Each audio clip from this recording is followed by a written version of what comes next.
শীতকাল আসলেই সবার একটা কমপ্লেন খুব বেড়ে যায়। হেয়ার ফল হচ্ছে, চুল ড্রাই হয়ে যাচ্ছে, চুল পড়ছে বা চুলটা অতিরিক্ত রুক্ষ এবং শুষ্ক দেখতে লাগছে। তার সাথে ড্যান্ড্রফের সমস্যা তো লেগেই থাকে।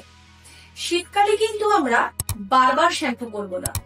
3 থেকে 4 বার সপ্তাহে যদি আমরা শীতকালে শ্যাম্পু করি, মনে রাখতে হবে শ্যাম্পুর সাথে সাথে কিন্তু কন্ডিশনার বা হেয়ার মাস্ক ব্যবহারটা বাড়াতে হবে।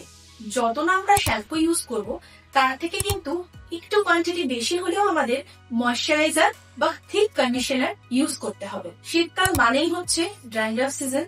শীতকালে যদি দেখেন খুব ড্রাই, ফ্লেকি বা সাদা সাদা ছোট খুশকির মতন ড্যান্ড্রফ আসছে, তবে সপ্তাহে 2 দিন অ্যান্টি ড্যান্ড্রফ শ্যাম্পু ইউজ করতে হবে। হেয়ার ড্রায়ার আমরা শীতকালে বেশি ইউজ করে থাকি চুল শুকানোর জন্য।